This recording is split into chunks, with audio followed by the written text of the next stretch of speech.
You and your family are going broke right now, and you don't even know it. When the gold standard was set in place, the price of gold remained a constant $20.65 per ounce, and this price fluctuated only 1 penny over the years 1833 to 1890. That means that for 57 years, the US dollar was literally as good as gold. And that's how the United States currency was designed to be from the very beginning. The Constitution states that our currency was meant to be only gold and silver, to prevent exactly what's happening to the US dollar right now. From the years 1891 to 1930, the price of gold per ounce was still very stable. The low was $20.58 per ounce, and the high was $21.32. And this means that between the years of 1833 to 1930, for a total of 97 years, the price of gold changed in US dollars only 74 cents from top to bottom. Interestingly enough, the price of gold hit an all-time low during the Depression year of 1931.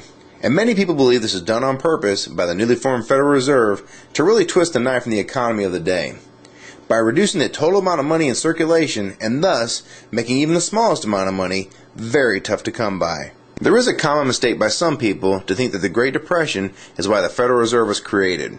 The truth is the Federal Reserve was in fact created in 1913, and this is well before the Great Depression. Since the Fed's creation, we've been slowly going off the gold standard, until finally, on August 15, 1971, President Nixon, one of the worst presidents in our country's short history, announced that the United States would no longer redeem U.S. currency for gold.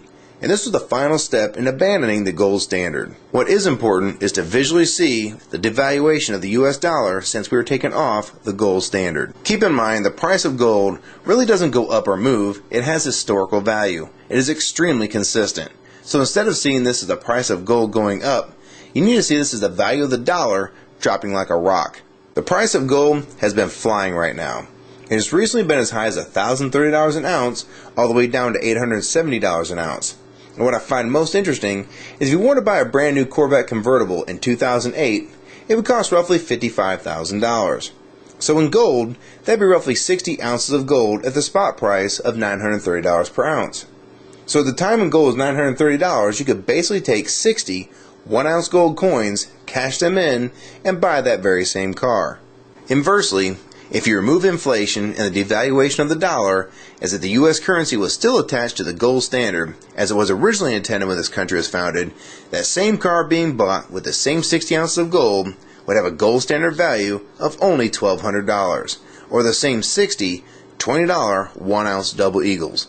So if that car price today is $55,000 and the gold standard value is $1,200, this means that we're sitting on roughly $53,800 inflation over the last 100 years for a $1,200 item. This brings the original dollar value to roughly 2 cents of today's money. I'm sure this is pretty tough to imagine, and some people can't handle this concept and will try and blow it off as incorrect. The fact is, this is what's really going on with our currency. Don't believe me? Try this one. Back in 1964 and earlier, a quarter would buy you roughly a gallon of gas. This is because the quarters made in 1964 and earlier were made of 90% silver and 10% copper. So the spot price of silver being $17.20 an ounce, this makes that quarter's actual value $3.11.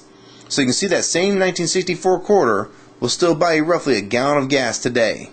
And in case you're wondering, it takes about 5.5 silver quarters to make up a full ounce of silver.